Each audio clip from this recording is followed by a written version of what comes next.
Okay, so when you're looking at just this kind of massive monolith of dysfunction, where do you start? As I mentioned, going to start using this as not only a means of tackling the physical and health issues that I have, but also the mental and emotional ones. But when you have so many and just so many areas of lack and also just so many symptoms, never have known where to start. My strategy in the past couple of years is just do everything, try to tackle everything all at once. I'm trying to do the physiological stuff with like supplements and detoxing and gut stuff. And then there's the physical therapy side and just trying to hit every single component and every joint, all three planes of motion, doing breath work, core stuff, shoulder, hip, also trying to work out and just get stronger, thinking that that's going to stabilize me. So I'm doing upper push and pull, squat, hinge, doing neck strengthening stuff as well. And then I'm also trying to study so many things and trying to learn about the body and anatomy and biomechanics, and also trying to learn about the body for my kind of career, but is also trying to learn so many different modalities to try to, fix my own issues. Basically, the whole inadequacy, not enough issue that I mentioned in the previous video, my answer has always been just more. I need more. I need to include more. I need to learn more. I need to do more. I need more supplements. I need more nutrients. I need more exercises. I need to train more muscles. Basically, if I want to be able to do more, I just need to get better at doing more by constantly doing more and progressively overloading more. I just need to constantly consume more until I finally can find that magic thing that I'm missing. Just fill every single hole, and that's the only way that I'm going to be able to fix what I've got going on with my health or mentally. Essentially, this overarching belief that the only reason that I'm not better is because I'm not doing enough. And I think my justification for that has been this idea that I got from Atomic Habits called the aggregate of marginal gains, which is,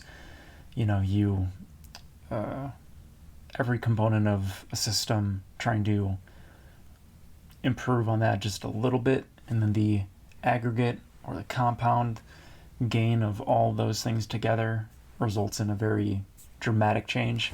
And I think it worked a little bit because for such a long time I was just so focused on finding the root cause of what's going on that I was neglecting so many different aspects of this issue. So I think the scattershot approach kind of helped fill in a lot of the gaps that I had. But I've been doing that approach for a long time, and where has it gotten me? I'm still not able to breathe very well, still having horrible digestion and sleep.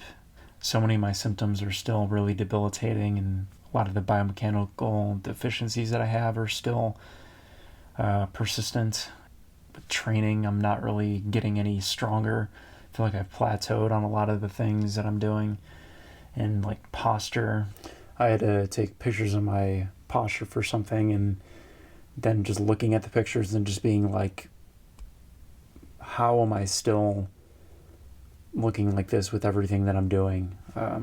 Feels like I've gained no progress despite doing so much for years now, and just being kind of really bummed about that. Also, despite all the learning that I'm doing, I don't really feel like I'm any smarter or more capable of implementing the things that I'm doing. And then even with this, I had the idea to start doing this like before 2025, and I only made like 4 videos, I think, in all of 2025. So very little to show, essentially.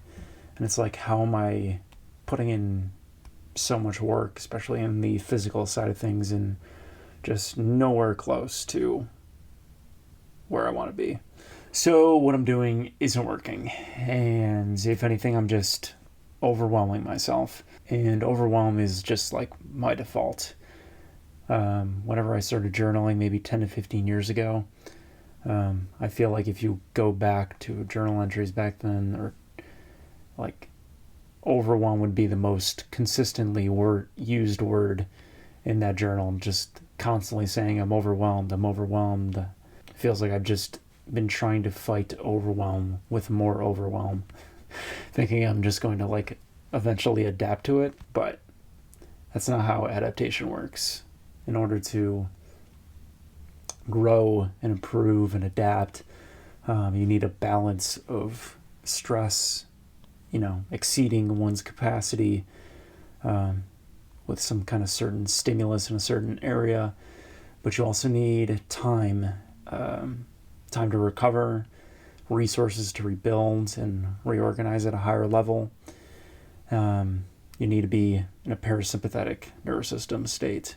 One of my favorite quotes is by Bruce Lipton, who said something like, the nervous system can't be in growth and protection at the same time.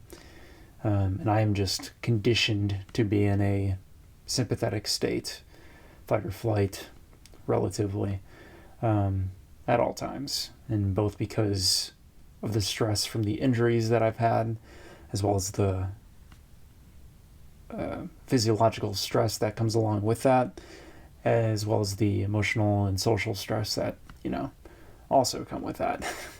All that stress adds up, and the nervous system doesn't really distinguish between different types of stress. And also the body draws from the same resources to deal with that stress to maintain a homeostatic state. I'm already lacking in energy and capacity as it is, and then I'm trying to add more to a system that can't handle what it has. And then I'm also realizing that because of the poor capacity of the system, results in low function and low output. So I can't even push myself to produce the stimulus that I need to improve in the first place. So I'm kind of hard capped on both ends of the spectrum, that I'm not able to recover, and I'm also not able to push myself far enough to produce that stimulus to tell my nervous system to, adapt. And I've also realized that it's not only that I'm not progressing, but because I'm constantly throwing more and more at my nervous system, I'm just constantly putting it under threat, and I'm actually regressing because I'm constantly living beyond my capacity and keeping myself in a stressed out, exhaustive, dysautonomic state. And when you're in kind of a sympathetic and stressed out state, it's also associated with catabolic metabolism, which is breaking down of the body, essentially. So this strategy is just not only not constructive, but it is literally destructive. And when you're in this state, your gut lining breaks down, so that's going to further inhibit my digestion. Your sleep's going to be worse. When you're stressed out, biomechanically you compensate more.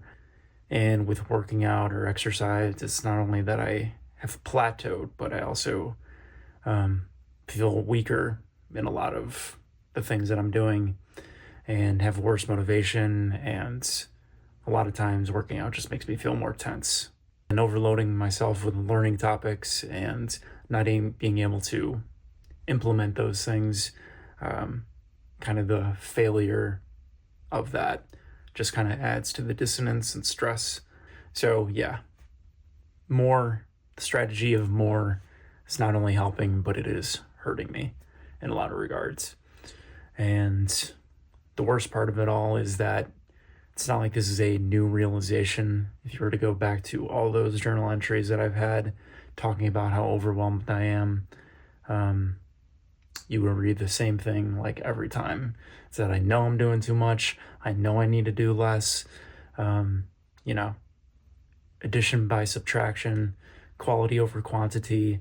And the ultimate example, I think, is in a weightlifting context, like trying to lift or add more weight to exercise when you can't even lift the weight that you're trying to lift in the first place, which is kind of how I ended up in this situation when I first injured myself, because I was trying to lift more weight than I can lift. And, we all know this. Like, this is obvious stuff. I know it. I know what I need to do to fix it, but I still can't stop. And in that regard, I think this is very much an addiction. If the black sheep complex or inadequacy that I mentioned in the last video is the psychosis that I'm dealing with, more and overwhelming myself is very much the addiction to compensating for that. And I can go into so many different directions from here, but I think I just want to carve this into my brain that this strategy is counterproductive. It is harming me more than helping and causing the lack that I'm trying to fill. Kind of like all addictions. So before I choose this next kind of leg of the journey, I just want to remind myself of that. And I don't think this strategy has been all bad. It's kind of gotten me to where I'm at right now, but the strategy that's gotten me here isn't going to be the thing that gets me to where I want to go. And another one of my favorite quotes is, in order to heal, you need to be willing to give up the thing that's harming you. And at this point, this is.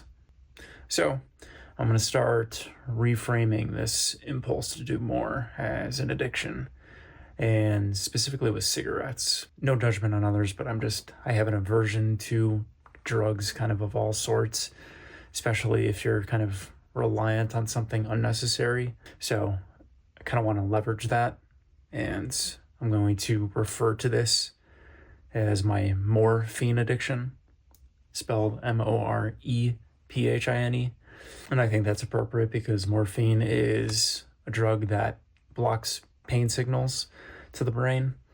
And that's kind of, I'm trying to use more to kind of get out of this pain, and also as a way to distract myself probably. And in the same way, just like my strategy of doing more over a certain period of time, the more you do it, the more it kind of backfires and it actually ends up causing the pain that you're trying to relieve.